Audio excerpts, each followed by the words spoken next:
Welcome, ladies and gentlemen, to the Last Great Coliseum as it plays host to tonight's event here for the G-Force Hijinx Clothing Cup Series here at Bristol Motor Speedway. Already underway here as Hank Steinmiller shows the way here 10 laps into tonight's 150-lap feature. Seth Cole alongside of Anthony McCrory. And Anthony, we know that a lot of different drivers might have had a bit of some grudges they were harboring coming into tonight. However, we're only about, 8 races removed from the season finale, so it's go time for that championship picture. Absolutely, and we have a pretty big championship shakeup coming off the heels of Michigan, and it's going to play out at this bit of a racetrack where you can find your championship competitor and get right next to them and really slam the door on them and let them know, hey, I'm not going back down easily.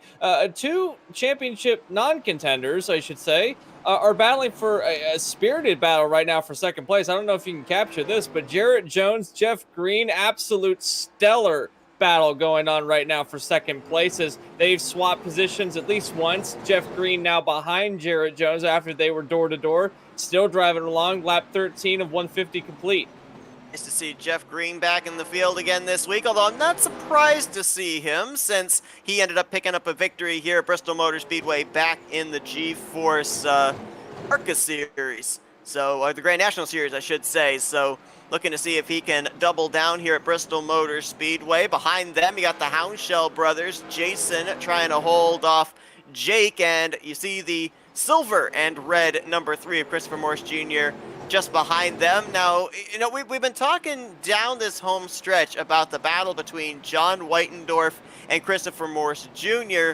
For that points lead and potentially for that championship. Not sure what's going on with Whitendorf, but this is at least the second week that we've broadcasted that he hasn't been in the field, and subsequently, after last week, he dropped out of the points lead. He has dropped down to 4th in the standings, so now we're starting to talk about some new faces up there. Cooper Johnson, who's now the new points leader, and his teammate Hank Steinmiller. They're the two that are trying to deny Christopher Morse Jr.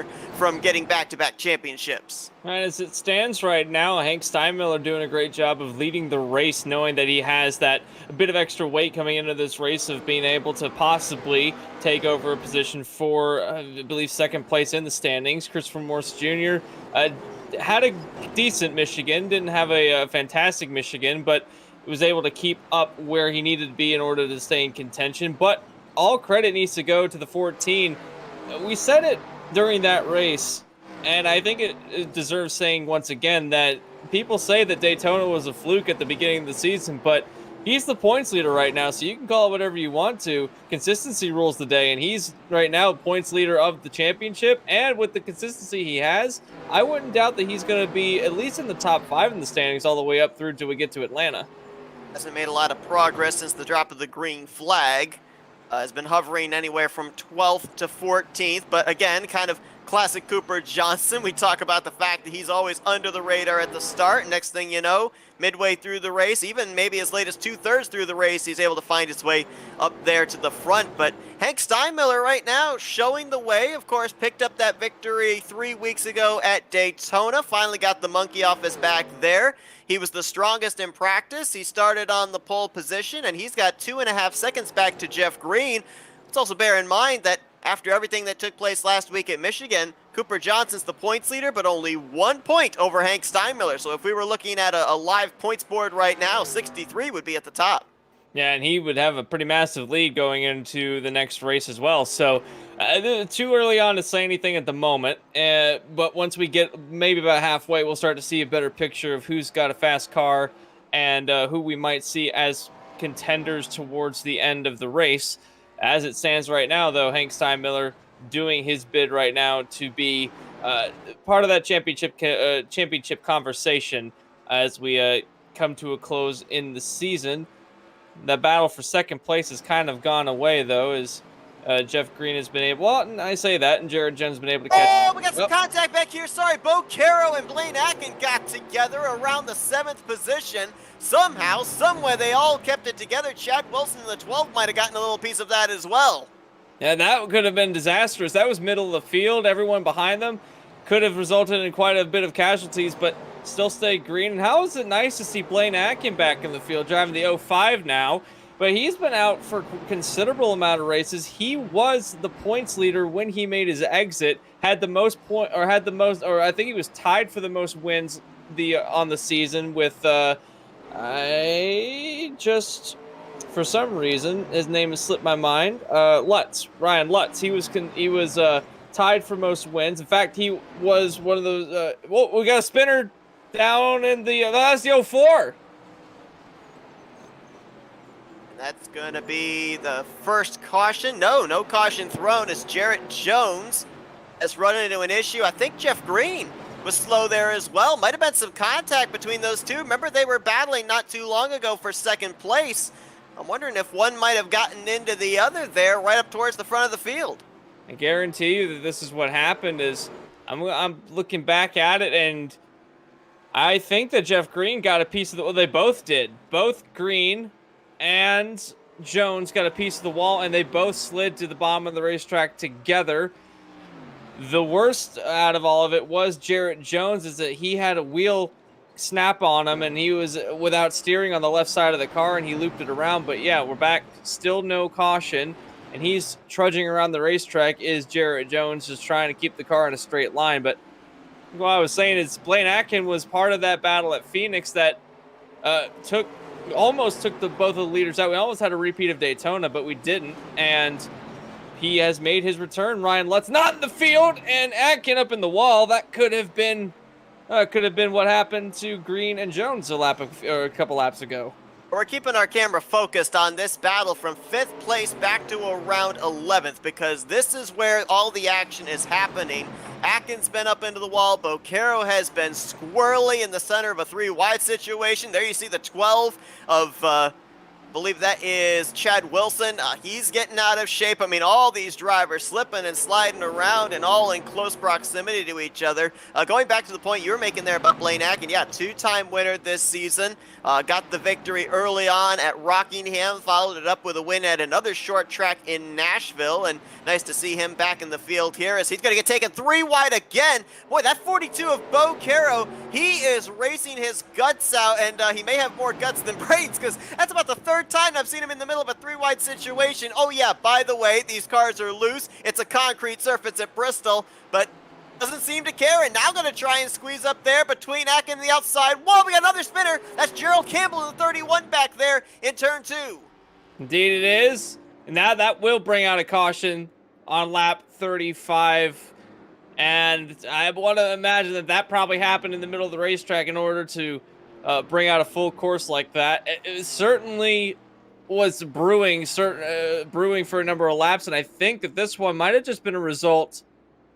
I think it was the stack up that happened back in the mid to rear field. See if we can find out what happened. Yeah, he was running back in the latter section of that big group. I think he was unofficially at the time running around the 9th or 10th position. And we'll see what exactly happened to him here. I don't even know if he had any contact with another driver. Well, maybe. He might have made a slight bit of contact with the one in front. Take a look and see if we can find out what exactly happened to him. It might have been Seth Harrelson, I think, that was behind him. Could maybe have been. It's so hard to tell. I think it was Jeff Green that was the one that caused it. It's so hard to tell. Well, I mean, yeah, it was Jeff Green in front, but it's so hard to tell if there was contact made. I don't think there's ever contact made there, honestly. Take a look and see if we can find it here. Yeah, I'm looking at it was looking at it. Live racing, just giving you an update on the live action right now. Bocaro has stayed out on the racetrack. Hank Steinmiller came down here. In fact, everyone pretty much except for Bocaro came down and took service, but Bocaro is still out in the racetrack, and if Seth has got it, I think we might see it. Yep, that was it right there. Yeah, I think there was contact. Seth Harrelson, I think that was Cooper Johnson right behind him. He was in essence getting pushed into the back of the 31, and it was just a whole stack up. I mean, obviously, as we know from past races here, everybody for the most part fights for the top right up against the wall, and you had about 3, 4, 5 drivers all lined up nose to tail. They're all wanting the same piece of real estate, so no surprise that a stack up took place.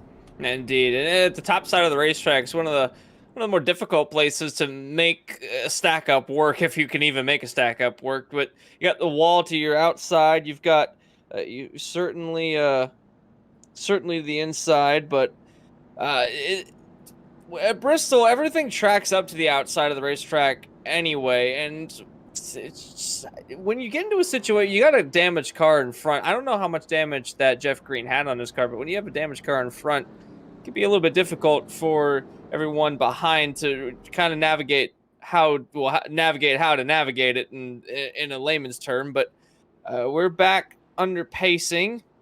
And Bo Caro has not elected to come down pit road. I thought he might have done it, but he's trying a different strategy than everybody else. So I have to see if this plays out. I'm not sure what the strategy here is, but we'll see what old tires versus new tires is like. Well, here's the interesting thing, too. And, obviously you were a part of the broadcast team when they had the special Truck Series event at the dirt-covered Bristol Motor Speedway. But I remember Bo Caro actually took part in the Eldora race and was very competitive. Actually, maybe one of the fastest cars out there, able to cut his way up through traffic and work his way to the front of the field. I have to wonder, with the fact that it is a slick concrete-based racetrack, just how much the dirt tracking ability that he was able to show, how much that comes into play here in this race. Bo Caro has just wiped out the field in front, and that has brought out, I don't think we're under caution. We're still under green. Now we're under yellow. I think that was Seth Harrelson that I saw actually hit the pit road entry wall there over at the exit of turn number 2. Also saw the 12 of Chad Wilson get a piece of it, and I'm certain there were numerous others because the track was just completely blocked through the center of 1 and 2. Indeed it was, and this was at the very beginning of the restart. Oh, the O2, I'm looking at it right now. The O2 actually went up and onto the side of the track, but goodness gracious, that you got clipped. That's all it was. You got clipped.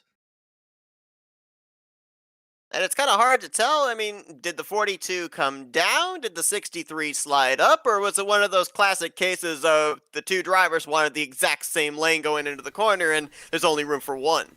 Certainly. Steinmiller had a go at it. He did not want to stay behind the 42 at any cost, and that might have been what did it. And this is the first time I think I've seen Bo Caro leading an event. So he was trying. I don't think he knew he had someone beneath him. I call that a racing incident because neither of them really picked a lane. They did. They both picked the center lane, and unfortunately, sometimes fastest way around the racetrack is where another car is.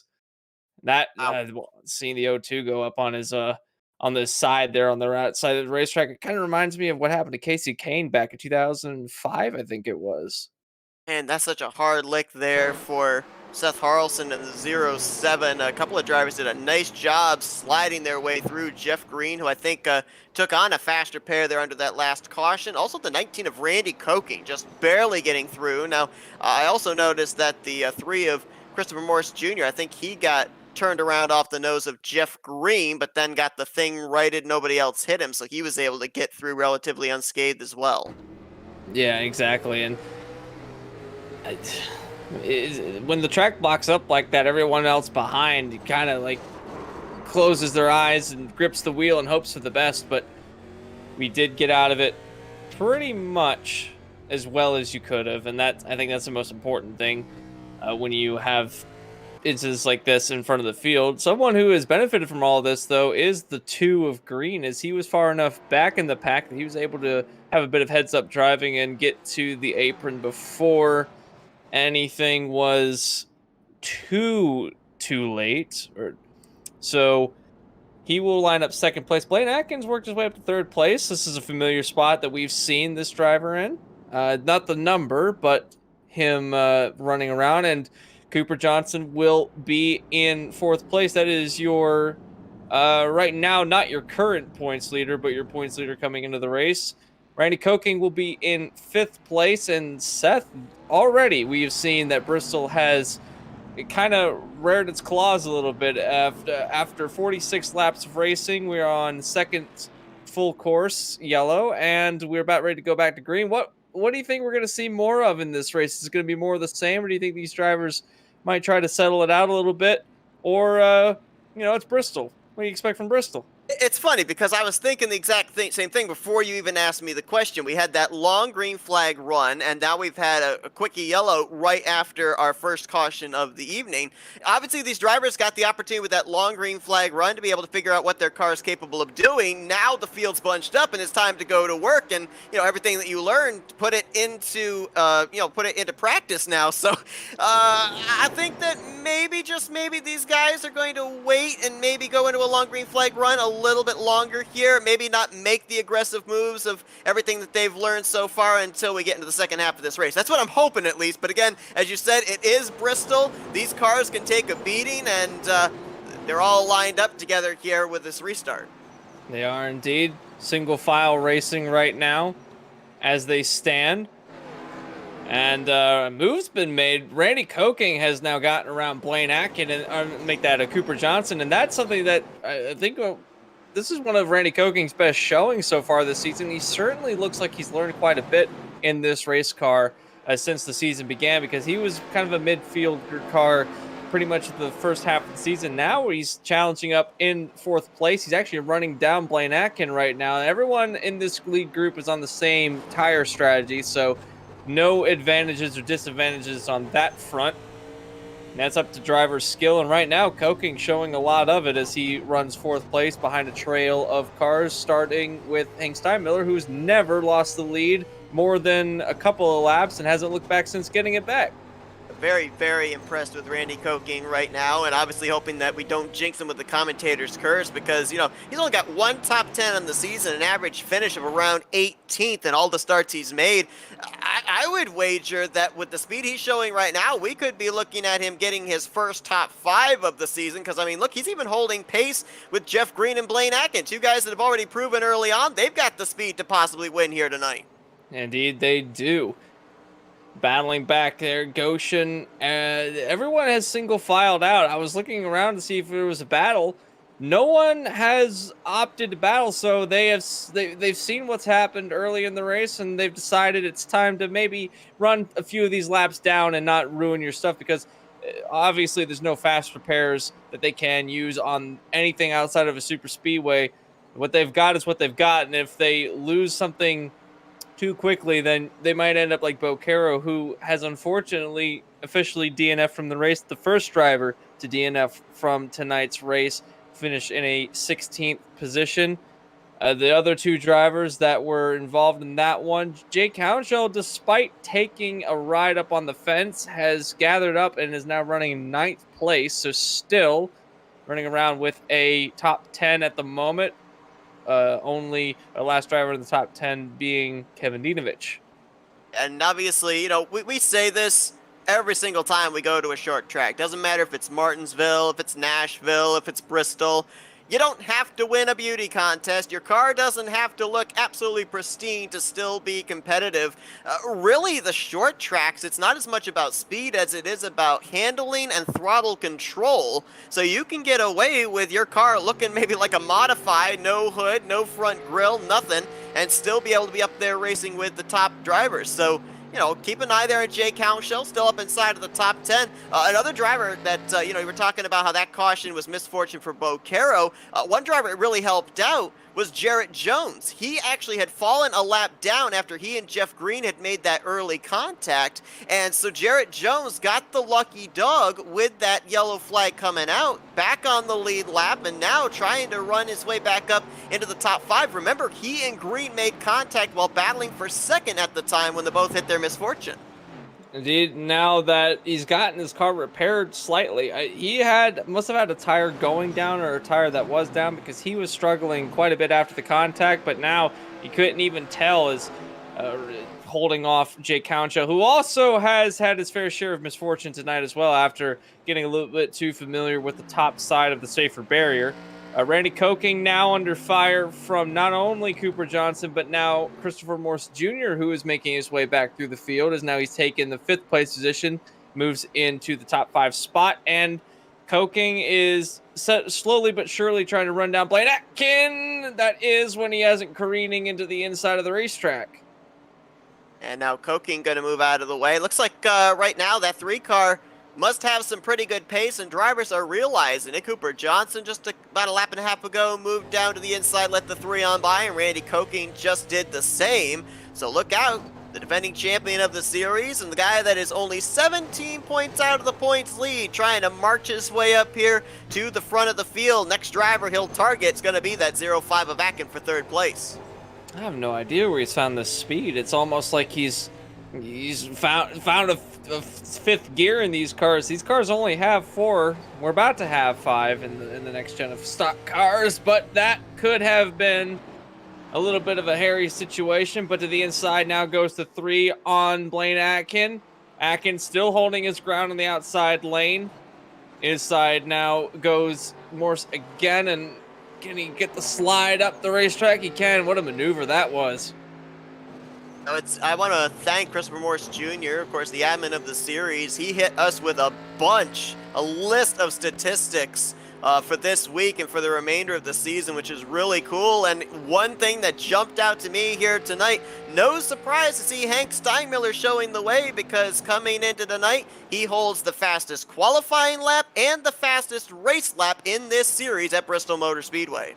He does indeed. His qualifying lap was set back last season, qualified a 15.2, but what's more interesting is if you look at his race lap, his fastest race lap was a 15.5, so only 0.3 off of his qualifying lap. Now that, when you consider the factors that go into a race, the car is obviously heavier at the start of a race, different tire wear throughout or different tire degradation throughout the run, the different how much damage your car may or may not accumulate over a run. When you think about all the factors that go into a race like this and then compare it to his queue time, that is a stellar lap time. It's almost like, we'll take Formula One, for example.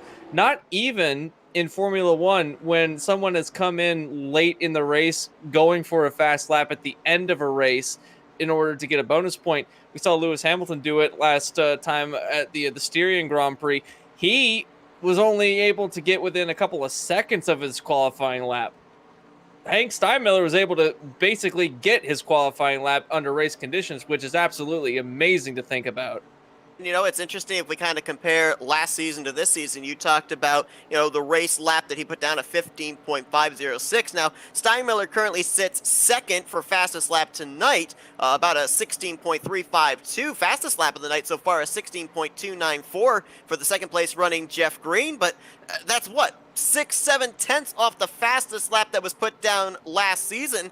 You have to wonder, it's the same cars.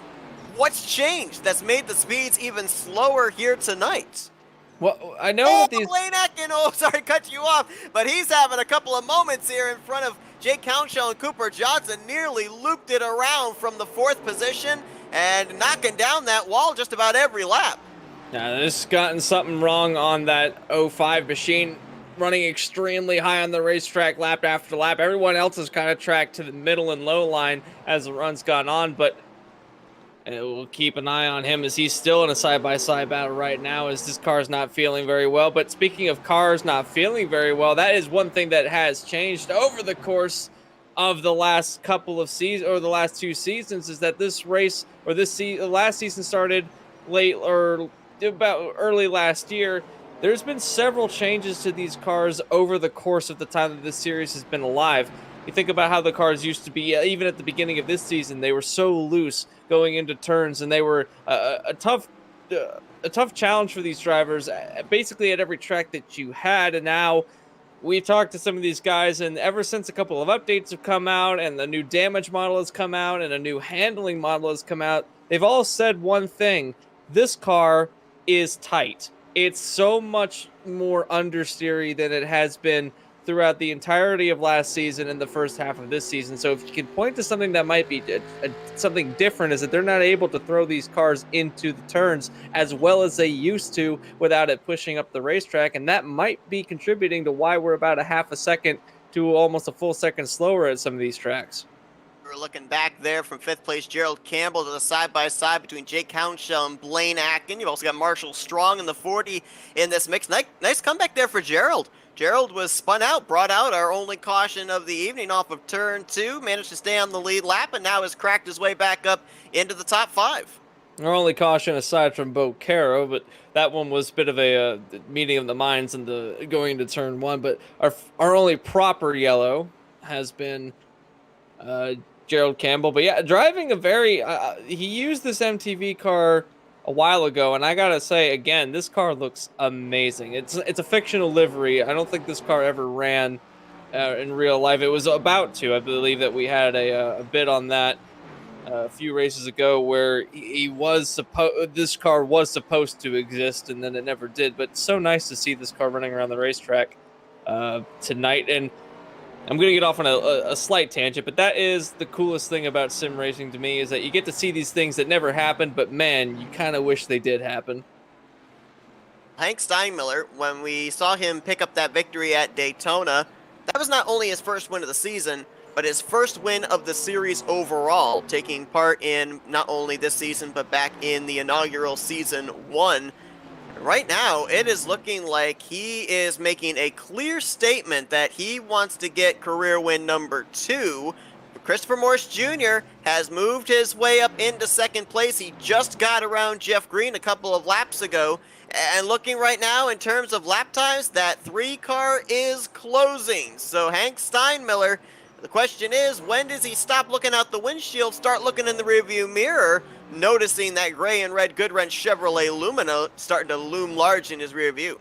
I would say he's already doing it. He knows that Christopher Morse is a much faster car at this stage of the race, and he has been chipping away at the lead of the race lap after lap. So I would assume that already he's thinking about when Christopher Morse eventually will catch him if they keep running at the pace that they are running. Although Steinmiller's been able to kind of work a little bit to get a little bit more speed out of the 63 machine. He's actually got some lap traffic that might aid him in his efforts to keep the 3 behind him. But it's funny that you mentioned the fact that Hank Steinmiller's only won a single race so far in his career. Something that has stood out to me, though, is that if you look at the pole awards, Hank Steinmiller has got 6. He's the driver on top with the most poles out of anybody, and this includes last season. The second driver to that would be Jake Hounshell. So you compare his poles to his overall finishes. He's got some of the best overall finishes as well. He's got 18 top 10s total, and if we scroll, he's got another 18 top 5s. I mean, that's Weitendorf, never mind. He's got 18 top 10s total. He's got quite a considerable amount of top 5s as well to make that 11. So when you look at poles and average finishes, it's amazing to me that he doesn't have more wins under his belt. You would think with all those attributes that he would have a little bit more in the way of the win column. Another stat, he's also got 322 laps led over his career, and that would make him 5th place in the total laps led. Well, right now, I mean, we'll talk about. I'm going to talk about him in just a minute here, but just an update on some stuff that's been going on while you were talking about his statistics.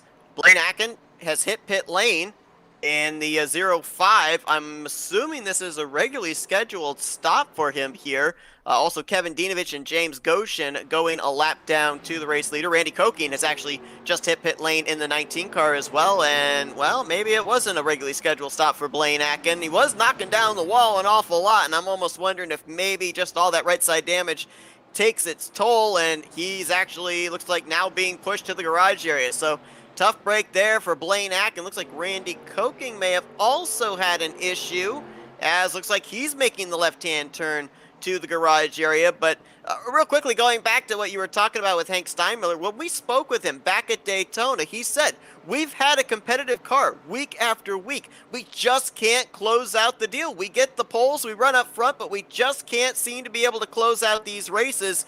And I think after he won at Daytona, it's kind of lit a fire underneath him, because he was strong last week at Michigan, and he ended up bringing it home. I believe it was in the 2nd position in that one, just barely beat out his teammate Cooper Johnson. And he's running with the race lead here tonight. So I'll tell you what, a lot of times in the beginning of the season, all you got to do is just keep yourself within striking distance, then make your move at the end of the season. And Oh, second place is spun. And he's out of harm's way. This is going to be tough for him to get back up onto the racing surface. So nice job of being able to make a very close spin, be able to get it turned around without coming up into the middle or outer groove. So tough break there for Morse Jr., but nice job of re-entering the field without any contact with oncoming traffic. I didn't mean to cut you off from your statement, but that was extremely strange. He's still in the wall, battling a very loose car. He's spun around again, this time on the back straightaway. So something is very wrong with the 3, and he has teleported to pit road. That has spelled disaster for Christopher Morse Jr. He came into this race, third place standings, looking to try and get a little bit closer to that points lead. Now it all looks like it's all in Hank Steinmiller's hands, as now the gap back to second place is astronomical. Gerald Campbell now runs in second place, about 5.6 seconds away from Hank Steinmiller.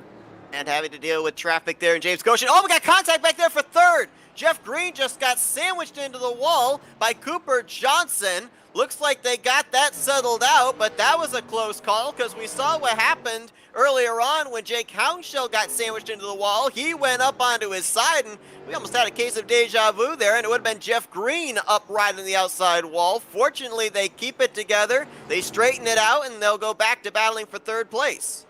Well, the retiree of the race, Jarrett Jones, has officially called it a day, and he will retire the 0-4 after contact earlier in the race with the aforementioned Jeff Green, who is still in a battle side by side with Cooper Johnson. Now Johnson to the inside again, sails it in. Can he actually get the pass done this time? The answer is correct. He does get the pass done, and a pretty affirming pass that was. There wasn't any question whether or not he was going to get that one done. Saw Christopher Morse was still sitting on pit road. He is just now leaving pit lane, 5 laps down, currently in the 13th position. He'll pick up at least one spot with Jarrett Jones out of the race, as you touched on, and he's actually coming down pit road again. I'm not certain he got that thing woed down to pit road speed, to be honest. The thing is, I don't know what initially caused him to go around, but I guarantee you that first spin heated up those rear tires, took away his grip, and led to that second spin on the front straightaway. And the one thing you don't want to do at Bristol is drive frustrated. Morse Jr. came into this race 17 points out of the points lead, was looking at this race as a prime opportunity to strike and take the points lead heading into next week, and does not look like that's going to be the case here tonight. The question now we're going to have to ask is, how many points is he going to lose heading into Richmond next week? And it might be quite a bit, because right now running 13th on the racetrack, he's got quite a few drivers in front of him that would benefit for from his misfortune. However, one driver that isn't in the field that will not be able to have the opportunity to capitalize is one John Whitendorf not running in the field tonight. So could have made up quite a few positions if he was running, coming in 4th place in the standings, but with his exit from this race, and a couple of races, in fact, not being able to do that. Jake Hounshell, however, everything's on the table for Jake Hounshell. He runs 9th, a very wounded race car, but with the misfortunes, he might be able to at least claw a little bit ways up to 3rd place, if not a little bit more. His brother Jason Hounshell, an even better scenario, as he's in 5th place right now in the 00, trying to get higher in the standings right now. I think as it stands, he would leapfrog both his brother and Whitendorf in his current position. He might also now get closer to Morse. I don't know if he'll have enough to actually take or overtake Morse in the standings. Jake Hounshell, as you mentioned, 9th. He's 2 laps down, but that's because, as we saw, he made a pit stop there, green flag pit stop, as did Jeff Green. They run 8th and 9th, respectively, 2 laps down to the race leader, Hank Steinmiller. However, I believe those two made their final pit stop of the evening right there. That says to me these guys probably can't make it on fuel, or maybe not even on tires, so expect the top 7 that have not been to pit lane, some of them for 75 laps, some of them as recently as about maybe 60 laps. They're probably going to have to pit here before this race is over, and have to wonder how much time can Jeff Green and Jake Hounshell make up on their competition with these fresh Goodyears. Right now, they're running considerably faster lap times. Jeff Green last time around ran a 16.6. Hank Steinmiller ran a 16, or make that an 18.1. So nearly 2 seconds the advantage, making a second and a half the advantage fresh tires have over worn ones. That could spell a bit of an undercut that Jeff Green might be in the works of. So, you know, we don't always talk about it, but the undercut can be powerful. And at a track like this, where you have such a speed loss if you're on older rubber, you might be able to make it to the race, make it to the end of the race now for Jeff Green. You might have some worn out rubber at the end of the race. However, the time you gain in the early set of the run, that's where it all matters. He could come out on top. He could have a multi-second lead at the end of this stint. And we're just being told that Green just turned the fastest lap of the race. So apparently it is go time for the 2000 Xfinity champion. A 16.298 is what he just laid down right there, making his way by some traffic. And I'm trying to remember what the gap was. It was about, what, 6.5, 7 seconds from first back to second before Green hit pit lane. I'm wondering if he's going to be able to make that up here. It's going to be a lot of fun to be able to kind of compare him to Hank Steinmiller, because right now we're talking about the fresh tires of Jeff Green versus the older tires of Hank Steinmiller. But in a couple of laps, when the 63 eventually hits pit road, the script's going to get flipped. It's going to be the fresh tires of Hank Steinmiller trying to reel in whatever Jeff Green's got left. Indeed, and that's the struggle. Or the undercut is a double-edged sword. Yeah, you get pretty clean racetrack for a little while, and you've got on pit road, by the way, from second place. There's a lot of drivers hitting the pit road now. We've got Campbell, we've got the Morse is still on pit road. There was a few drivers that were on pit road before he was. He's coming now. I believe he's coming back out onto the racetrack, or no, he's got to trudge all the way around. He's got one of those stalls that you have to start in one part and go to the next. Although he's down and away, he's back out on the racetrack. A fast and clean stop for the 31. And now he finds himself a lap down. The only two that haven't pitted so far, Jason Hounshell and Hank Steinmiller. Those two have yet to come, and once they do hit the pit road, we will get an idea of how far away Jeff Green is. He still scored a lap down. However, that is a short lap around Bristol. I'll tell you one thing that I just noticed there. Jeff Green was running behind Gerald Campbell before these pit stop cycles began. He is now ahead of Gerald Campbell by nearly 4 seconds, unofficially in the third position as the race leader hits pit lane. Here comes Steinmiller. I believe the pit road delta at this racetrack is somewhere close to 17, maybe 20 seconds, maybe a little bit more than that. We'll have to find out what happened. Certainly, Jeff Green was within the pit delta that Steinmiller would have to go through. And I think we're going to get confirmation of that, as I believe Jeff Green's about to sail on by, and he does. He's going to have a massive lead at the end of this one. Jeff Green just has one car to beat. That, for the time being, is Jason Hounshell, who still stays out. Might be looking for some bonus points there. Is Jason maybe trying to have the freshest rubber towards the end of this race, as well, as it's less than 30 laps to go, and we're going to keep an eye here. I think actually Hank Steinmiller is going to lose more than the race lead. Campbell's gone around him. Jake Hounshell's gone around him. Marshall Strong has gone around him. I think Steinmiller's going to cycle out outside the top 5, maybe around 7th or 8th. So the strategy to wait as long as he did, I wonder if maybe he was hoping for a caution to come out or something, but it has not worked out in his favor. And I just don't see, without the aid of a yellow flag flying in the final stages of this race, I don't see him being able to work his way back up to the front right now, battling for 6th with his teammate Cooper Johnson. If you wanted to know how powerful the undercut was, Jeff Green, before coming down pit road, was about 10 or so seconds behind the leader. Now, he's a full lap ahead of the leader, and a bunch of drivers who also came down around the same time as Green did have leapfrogged that said leader. So it's now a extremely high hill to climb, although we're seeing Hank Steinmiller putting him down extremely quickly. He hasn't ran a fast lap of the race, but he's gotten close. A 16.3 was his last lap around. Now a 16.5 is what he's ran. What he's run this time is 16.6. So the lap times are creeping back up.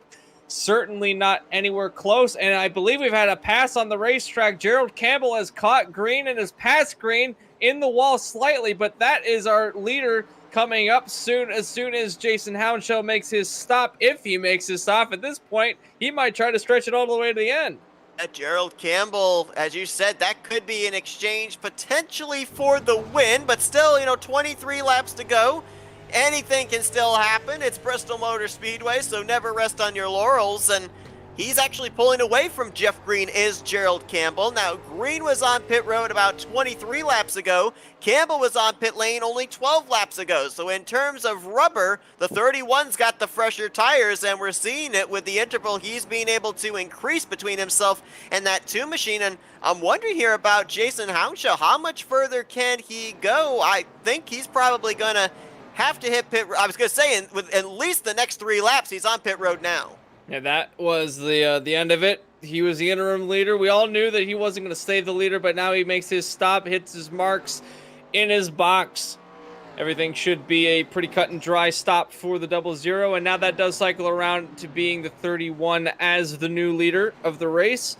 He's got Jeff Green following right behind him, and I say right behind him, it's about a 4-second gap now. So this is where you see the older rubber of Jeff Green start to kind of catch up to him. And we were talking about Hank Steinmiller.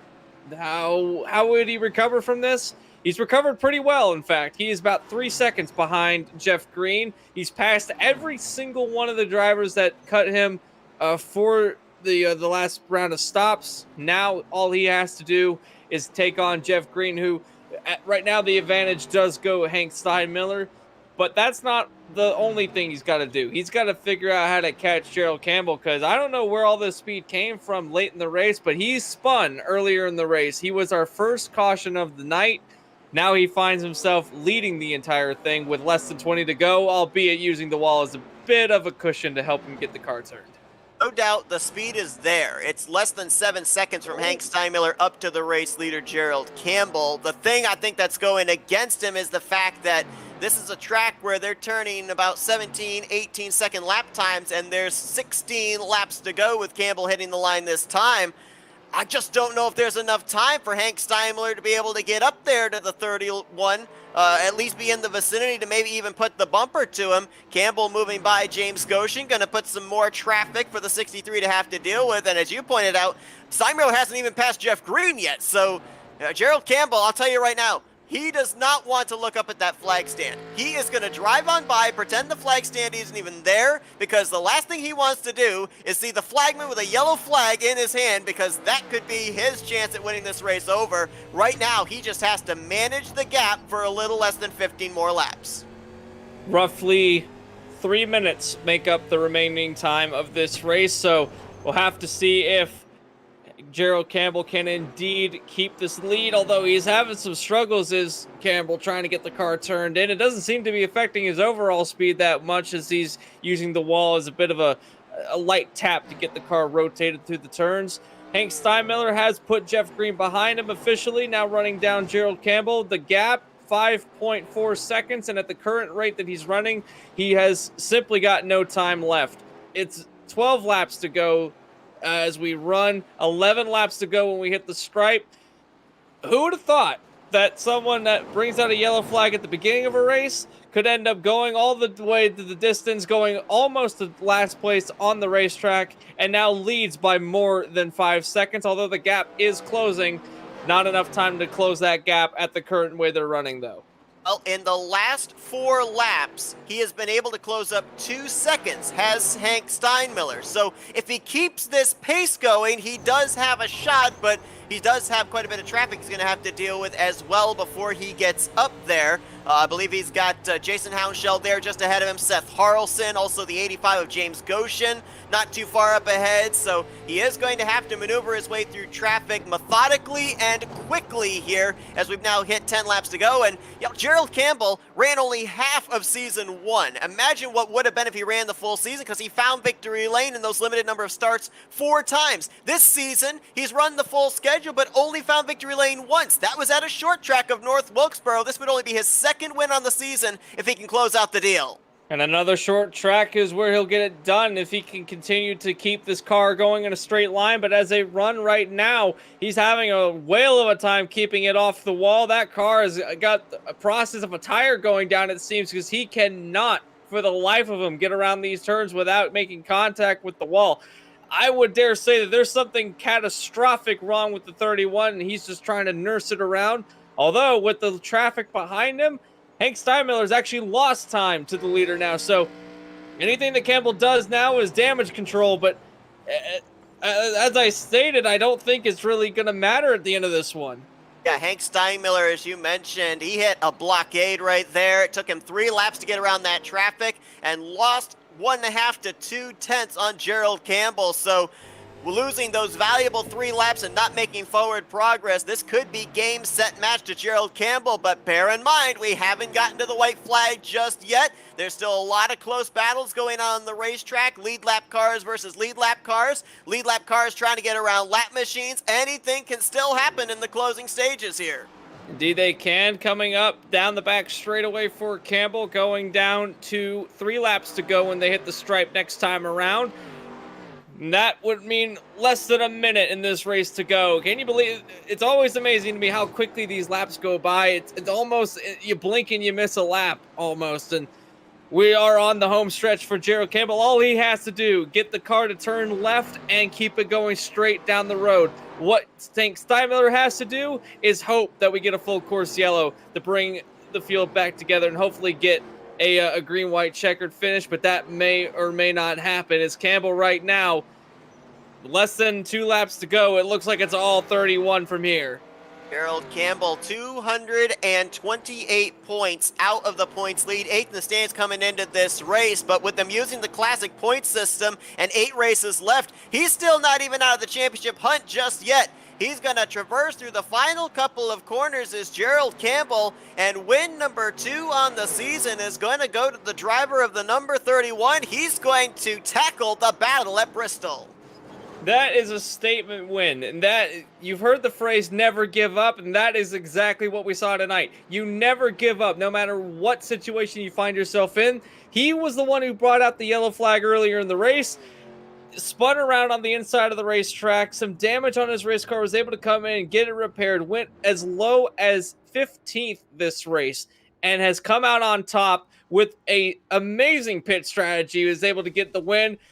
You can bet that this win means a little bit more to Gerald Campbell just because of what has happened throughout the race that managed to get into this position. I would feel good if I was looking the wrong direction and then found myself intentionally looking the wrong direction. Saw that great battle coming to the start-finish line. That was for 6th between Jason Hounshell and Marshall Strong. Hounshell got that. And you saw that little bump there from Hank Steinmiller to race winner Gerald Campbell. That was no aggression. That was him coming up saying, you got me, buddy. You got me on pit strategy. Steinmiller had the strongest car of the evening, but Gerald Campbell, jumping the gun and short pitting, took advantage of the fresh tires, cut into Hank Steinmiller's lead, and when everything cycled around, it was Steinmiller chasing Campbell, and he just didn't have enough time to reel him in. Not enough. The way these laps go by, it's so quick. Now, if we had a few more laps, if this was a 175 lap race, then we might have a different result. But this being a shorter race, he didn't have enough in the tank. Well, he had enough in the tank, but he just didn't have enough time in order to catch him. And that was the biggest dagger that Steinmiller found out. Another thing is that he stayed out. In my opinion, stayed out way longer than he should have. I think he would have benefited if he came down a little bit earlier, got some tires on a few laps, maybe after Jeff Green came down to pit road, because Steinmiller had to fight his way up through the field of cars. Even though that he put down some pretty fast laps, he was not able to utilize those tires the best that he could have. But it's all what ifs. What did happen is Gerald Campbell went from last to first in order to take a second win this season.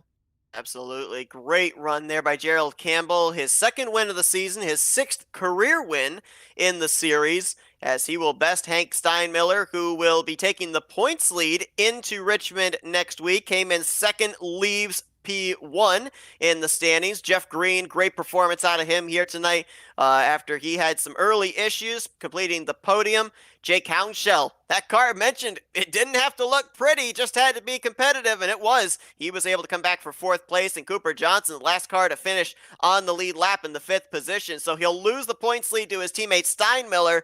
It won't be a huge points gap, though, so the points will still remain pretty close there heading into Richmond, another short track in a week's time.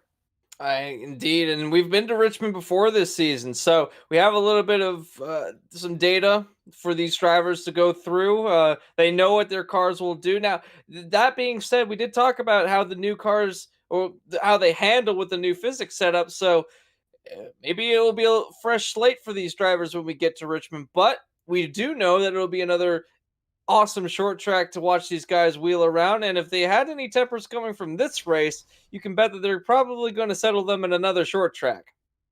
Obviously, a lot of names up there that are up near the top of the point standings. Johnson, Steinmiller, Jake and Jason Houndshell up there inside of the top 10, as well as Campbell winning this race, a name that we did not see there on the top 10, finishing this race in the 12th position, 22 laps down, 3rd in points, Christopher Morris Jr. So got to get back on the comeback trail at Richmond next week, but certainly not what he was hoping for here tonight at Bristol Motor Speedway. A defending champion finding himself in dire straits. There's still time in the season in order to make up some positions. Not too terribly a mountain to climb, but not an ideal situation that you want to find yourself in. Although there are some tracks coming up on the schedule that might benefit him, as he has been known, I should say, to really, when it gets down to the nitty gritty, really put some fast pace down at some of these upcoming tracks. And one of those tracks could be Charlotte. He's good at the 1.5 miles. We have actually only 2.5 miles left on the season, that being Charlotte and the season finale at Atlanta. There are some other tracks, though, that are going to be a bit more challenging. One of those tracks being the penultimate race, being Road America, where races could be made or broken there. You've got Nashville, Dover, Richmond next week, and North Wilkesboro and Rockingham. We all remember what happened at Rockingham. That could have some championship implications in of itself, being that it's 3 races away from the finishing of the season. Yeah, no doubt about it. I'm looking forward to finding out what the point scenario is going to look like after Road America. That's the penultimate race heading into the season finale at Atlanta Motor Speedway. But it's time to go down trackside and talk with some of our top finishers. And let's kick things off with a guy that dominated pretty much the entirety of this race, tried to get back up there in the closing stages, but brings it home with a solid 2nd place finish. Let's talk with Hank Steinmiller. Hank, it's Anthony and Seth up here in the FRM booth. You got us? Yes, sir. Man, you had a strong car here tonight, qualified up there on the pole position. We're out in front for a good portion of this race, but just looks like pit strategy was your downfall here tonight. If you could go back and maybe change that strategy up a little bit, what would you change? I would have pit earlier. I don't think I would have done the 2-tire strategy. The 2-tire strategy was still a second and a half slower if you were to do that, especially that late in the run, but I didn't expect the tires to completely die. It did blow a right front as I was coming into the pits. I was really backing it down, trying to hold that fuel right near it, and I was right on the number, but the tire went down just as I pit. So once Joe pit, I figured I had to. I didn't know he took 2, but I was much faster than him when I came out. I just ran out of laps. Yeah, the length of the race is really what got a lot of drivers caught out, being that the last stop came so late in the race. It kind of made the strategy and made the sense of urgency at the end of the race a bit more. But we saw that you were able to really stretch the advantage early on and never look back, really. How did your car feel tonight? I know that we've had a major update recently and a car update recently as well. So comparatively, how does this car feel to races past, where it might be a little bit more stable, certainly making for a much easier Bristol? So last year was very, very loose, if I remember correctly. I don't think the fixed setup for iRacing was very good, so we went with a custom fixed. It was really loose. You really had to throttle control there. This one was tight for about the first 15-20 laps, and then that rear end started to snap around on corner entry when you were under braking. And obviously, as much as you have that wheel turn coming off the corner, it was really stepping out. So I don't know why the right front was really wearing out as much. It felt like the rears were, but it it went from tight to loose really, really quick. One thing that we saw that you had to deal with during the course of this race, whether it was as the race leader or trying to work your way back up to the front from second position, was traffic. How difficult, with the tight condition you were talking about having here tonight, was it to be able to make those passes? Because it kind of looked like if you ran the bottom, the car wanted to push up. If you ran the top, it wanted to push into the wall. Um, Depending on what the tire difference was on the cars, you could really stick that thing to the bottom and kind of power off. The bottom groove wasn't there really to make passes on the equal tires, but I felt like later in the run when you were 50, 60 laps in, the bottom groove might have been something to experiment with. I didn't do it just because I had such a big lead, but I'm wondering if that might have been the faster way around after you got 40 or 50 laps on it. So it wasn't too bad getting through there, but then once they do hang on your right rear there, I think Seth had me for a while. That was really killed any chance that I had late, but there was another car in front of him too, so that gaggle of them there really hindered my charge for the front late. One final question for you here, Hank. Obviously, you got your monkey off your back at Daytona. You were able to pick up that win, finally go to victory lane here in this series. Your finishes since then, though, have been absolutely stellar. Yes, you haven't found victory lane, but you've been up inside the top 5, even up inside the top 3 pretty much week after week. And now, after tonight's race, we've got you as the points leader going into Richmond. Only 8 races left, so just how much does the confidence build week after week, knowing that these consistent finishes are coming out? Because, as we know, the old adage, consistency wins championships. We're going to need it down the stretch. We had a dismal start to the year. I'd like to put more first place finishes out there, but we'll take what we can get at this point. We've run solid top 3 or 4 speed all year, so it's just staying out of trouble. And I'll take second place if it wins a championship, I guess. I don't like to, but I think we've rattled off a couple in a row here, a couple out of the last 6. I think there's only been one real bad race in the last 6. So team-wise, Cooper and I really consistent, and I hope that continues because it'll be tough to beat us. Hank Steinmiller going to bring it home P2 here tonight at the Battle of Bristol, and we'll take the points lead into Richmond next week. Congratulations on that. We're now going to give you the opportunity for some thank you sponsors and shout-outs. Yeah, thank you guys for putting on the broadcast. Shout out to my sponsor at Juicebox Pod. Catch them on Spotify and everything they got. They got sports stuff out there with Sports Shift Media, and then just your regular old podcast where they kind of talk to themselves, talk amongst themselves. And the new show Cooper's got out, the NASCAR Hour. Check that out on YouTube too. Hank Steinmiller, runner-up here tonight at Bristol Motor Speedway. Once again, congratulations on a great performance. Started on pole, led a bunch of laps, bring it home inside of the top 3, and take that points lead into Richmond. So best of luck to you next week. Thank you, guys. See ya. And we're going to be bringing Gerald Campbell in just a moment, but you know how I like stats, Anthony? I'm going to hit you with a couple of statistics heading into Richmond next week. Number 1, the guy we just talked with, Hank Steinmiller, he's never made a start at Richmond in this series. He did not take part in the Richmond race last season. He didn't run in the earlier Richmond race at the beginning of the year. So it'll be his first start at Richmond. Be interesting to see how he takes to that short track after the good run he had here tonight. And we've now gone with 5 drivers that have won back-to-back races at the same venue in the last 2 seasons. Gerald Campbell swept in seasons 1 and 2 at North Wilkesboro. Blaine Atkin did that at Nashville.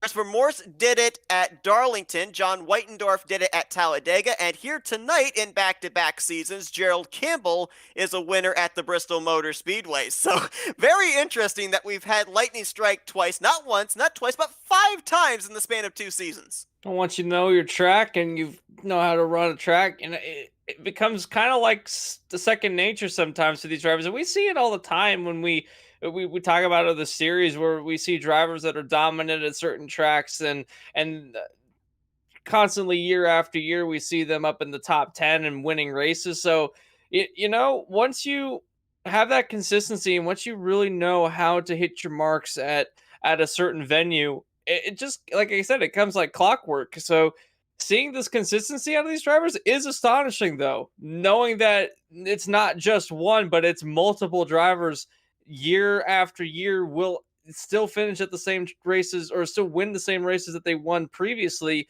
it almost makes you wonder, like, what kind of advantages do they have? How long do they spend practicing these tracks? And do they even like the tracks that they win at? Because sometimes they absolutely hate the tracks that they're good at. We'll find out if Gerald Campbell liked the track here tonight. He obviously liked the wall. I think a lot of that MTV blue paint was left up on the outside retaining walls there in all four corners. And we're going to go down to victory lane and speak with him now. Hey, Gerald, Anthony Seth up here in the FRM booth. You got us? I sure do, guys. How's it going?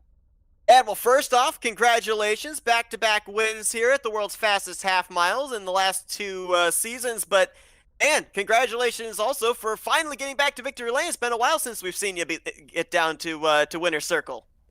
Took me a little bit. I had to get back into the motion of things, I guess. But, yeah, just last time it was just by a little over Hank. This time it was 4 seconds. But still very close racing and hard racing with Hank. But happy to do a repeat. Yeah, you certainly had the winning strategy tonight. We were wondering what kind of strategies we would see uh, during the course of the race. And late in the race, it seemed like that you had the winning one. Now, you did have some speed towards the later half of the race. Where did that speed come from? Because you spun around earlier in the race, and then all of a sudden find you up inside the top five. And oh, by the way, now you're running in second place. Yeah, I mean, talk about going from dead last. I got the lucky dog. Got spun around there. I was saving tires. I was thinking it was going to be a caution fest and just wanted to survive it. And then after a while, seeing how everyone was able to keep it underneath them for the most part, I tried to work my way through the field. Got turned around and went lap down. Got lucky dog, and I pitted right before that long green flag. So I had a little bit more gas than everyone, but I was just just trying to save the tires, try to work my way past the field whenever the opportunity gave me, not try to push the issue too much. So steadily moved my way up there, and then finally was able to go toe to toe with Hank. And if it wasn't for the tire wear being so rough, I'm pretty sure I had enough fuel. I think I was the only one to have enough fuel to make it all the way to the end. So that opened up the strategy again to me, where I didn't really need to fill up that much fuel. I just needed just a little bit, and I was like, well, these cars are notorious for super long pit stops, and I knew it was about 14, 15 seconds to get, from 2 tires to 4 tire strategy. And I felt like I had enough speed in me that I can make that work. And we did, just played the call there. Just was one of those moves where it's like, well, roll the dice and see what happens. And played out really good. The car was a little loose, but just had enough to just make sure the gap was big enough between me and Hank to get the victory there.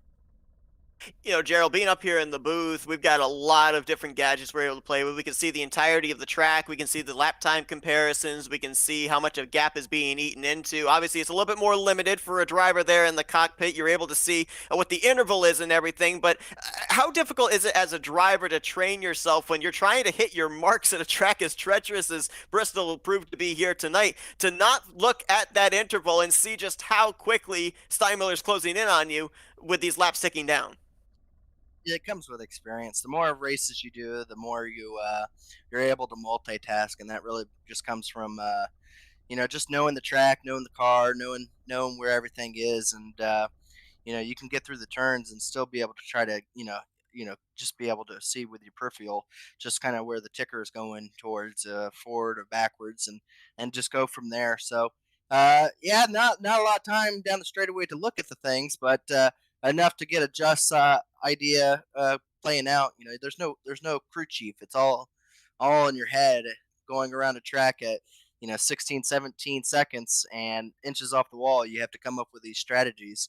How you're going to beat someone, and saving tire where they're at. Are you catching them? Or is there anyone coming back from behind you with new tires? You're going to have to give room.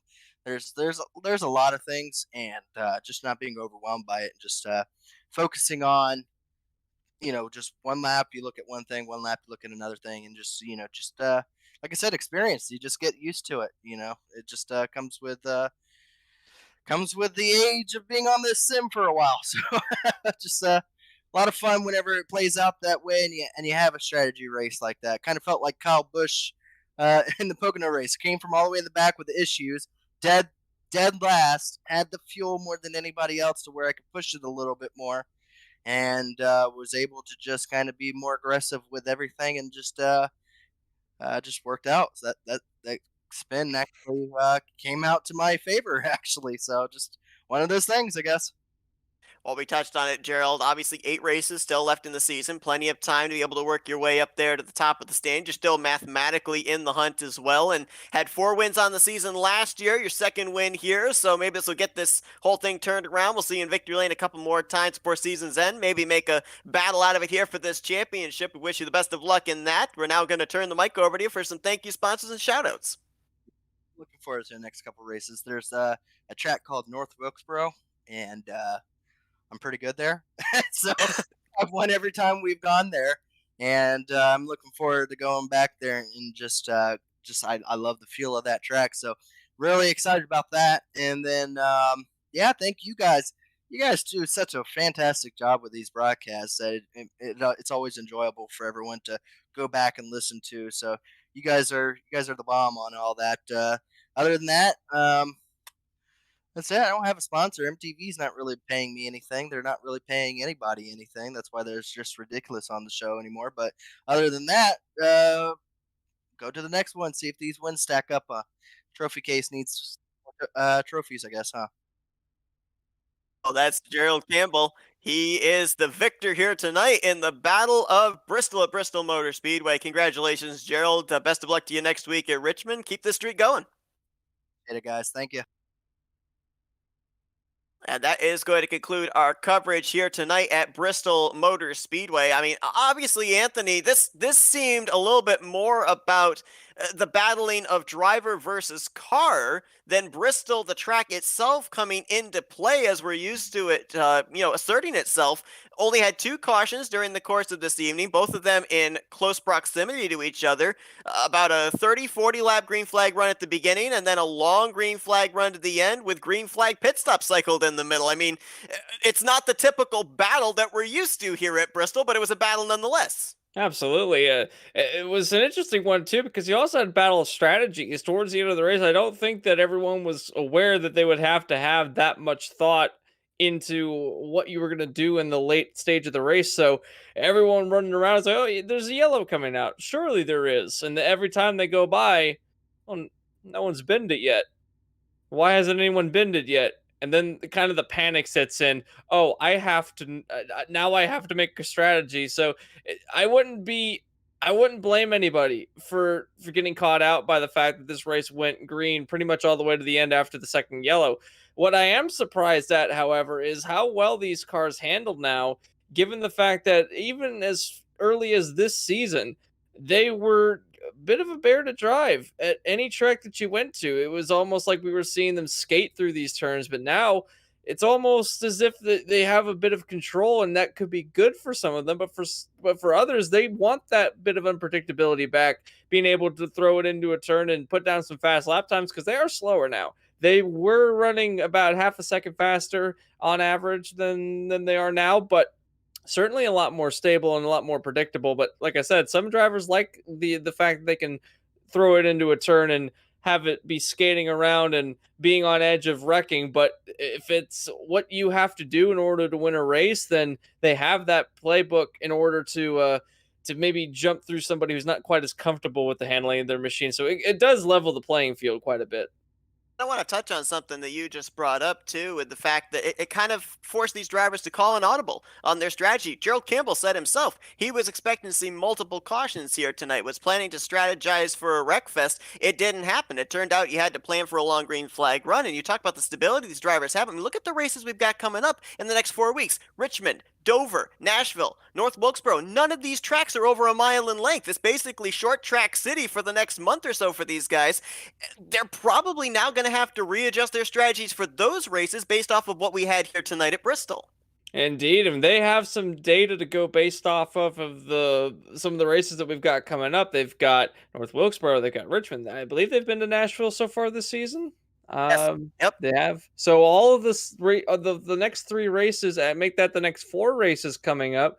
Check that. Make the next 5 races that we've got coming up. They've got data on those tracks from what the car used to feel like. Now you're throwing them into those same tracks with a different handling car. It's going to be a bit of a shock to some of these drivers to have to now relearn the circuit, basically. Even though that it is the same car, it's certainly not the same car. And we could see either one of 2 things happen. It's either going to be clean racing all the way through, everyone slotting in line, having so much control that they don't know what to do with, or it might be them being bold. It might them now thinking, well, I've got a much easier handling car now. I was afraid to make some of these bold moves when the car was wrecking loose all the time. Now that I know I can throw it into a turn and it not break free, I'm going to try some sends up the inside line. Perhaps maybe go around the outside line and try to muscle my way around that way. Or go door to door with somebody. We certainly saw some door to door racing tonight. And if it was the old handling car, it certainly would have sent some cars around, but they pinged off each other, was able to keep going with minimal damage. So, how bold do you be now that your car is much more stable is the question. Yeah, going to be a lot of things that we're going to have to kind of observe, especially next week at Richmond, based on the fact there's not going to be nearly as much banking to lean on as there was here at Bristol Motor Speedway. And normally at Richmond, the high line's not the line you want to run as it was here tonight, Bristol. So there's going to be a lot of adjustments drivers are going to have to make between tonight's race and next week's race. And also, mentioning the fact it's the second time we're going to Richmond, but when we were there earlier on the season, it was during the daytime conditions, a little bit slicker of a racetrack. It's going to be nighttime conditions for the Virginia 175 next week, so maybe a little bit cooler, a little bit more grip for these drivers, and we'll have to see how it's going to affect these race cars, as you touched on, since the update, tightening up these cars setup-wise for what looks like should be some long green flag racing that we're not usually accustomed to when it comes to short track racing, but that should be a good one. We're actually heading to McCrory country there, home track for you there next week, so going to be a lot of fun to be able to find out what these drivers can bring to the table there, but good race here tonight. Campbell the winner at Bristol. Anthony, appreciate you joining me in the booth.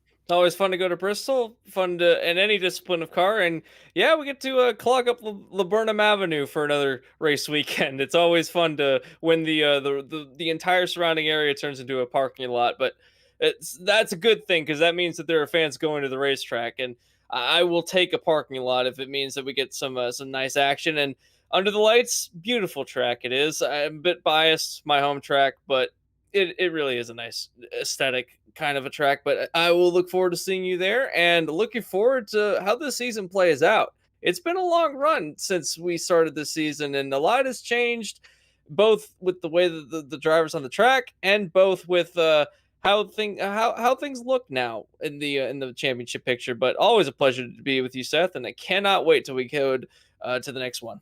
Absolutely. The landscape constantly changing and only a handful of races left until we crown ourselves a champion at Atlanta. Want to give another special thank you as well to Matthew Rodriguez. He handled our camera controls here tonight, so really appreciate that. But thanks to everyone that tuned into our coverage here tonight. Hope you guys enjoyed it. We'll see you guys next Tuesday night at 9 p.m. Eastern Standard Time for the Virginia 175 at Richmond International Raceway as we continue on the season here for the G-Force Vintage Clothing Cup Series. You've been watching another broadcast courtesy of the Flatout Racing Network. This broadcast is the copyrighted work of Flatout Racing Network and may not be rebroadcast, retranslated, or used in any form without the express written consent of Flatout Racing Network and iRacing.com Motorsports Simulations.